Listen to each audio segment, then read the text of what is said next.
Down the bottom left here we have the drum pad area. This is where you build your kits of samples from the map. There's a few ways to get samples into the drum pads. Let me show you the most basic to start.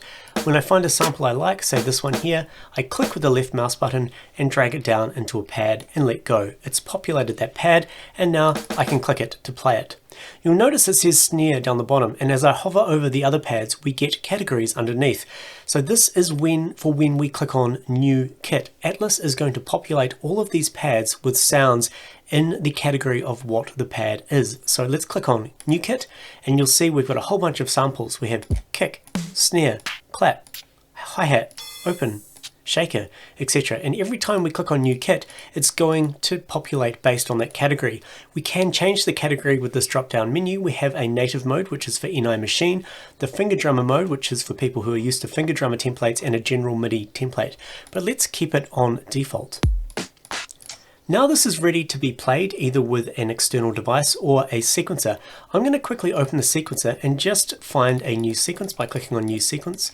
This isn't going to be a sequencer tutorial, but let's just find something a bit busy. That will do, and let's click on play.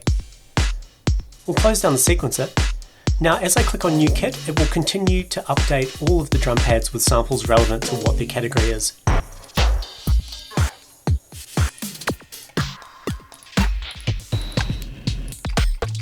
Let's say I just want to swap one of these out. If I hover over the pad, you'll see we have a hot swap icon. By clicking on this, it will find me a new kick, and it will continue to do so until I'm happy. I just need to keep clicking on it. Let's do the same with the snare. And the clap. Now say I'm happy with the kick, the snare, and the clap, I can lock these in place by clicking on the lock icon. Now when I click on new kit, it's only going to update the unlocked pads.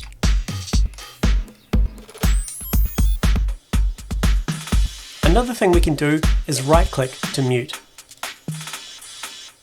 And right click again to turn it back on. If I hold down the control key and right click, it will solo.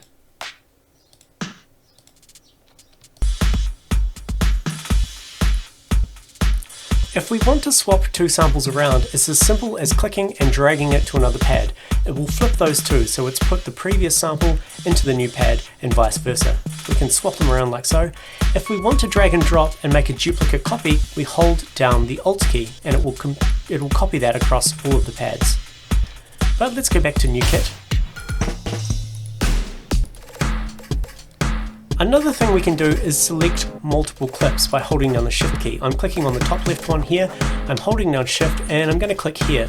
This is handy for various things. Say you want to drag these 9 samples into your DAW, you can now do so. This works really well with something like Ableton Live's drum rack, or I could push delete and just delete those samples.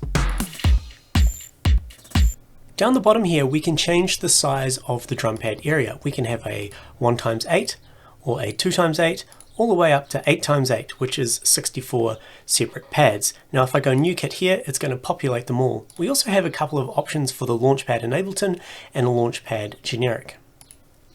The root note menu specifies what the root note on your controller is to be. If this was on C2 and I start using my Launchpad and it's not triggering, I know something is wrong. So if I change it to C1, I know that this note is C1. You'll now see that each of these pads matches up to the samples and the drum pad.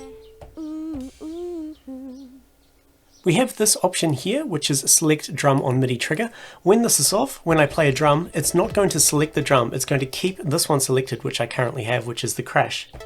It's going to play it, but it's not going to select it. However, if I choose this option or turn it on, you'll notice when I play the sample, it is selecting that pad, therefore updating all the parameters that we can change in this area up here. We have a clear all slots button. That's pretty straightforward. We also have an embed sample audio in DAW project. This is for when you're using Atlas as an external plugin in your DAW and you want to retain all of the sample information within the instance of that plugin. So when you close the project and open it again later, all of this information will repopulate like nothing has changed. Another thing we can do is drag and drop samples from outside of Atlas. Here's my Explorer with a bunch of snares.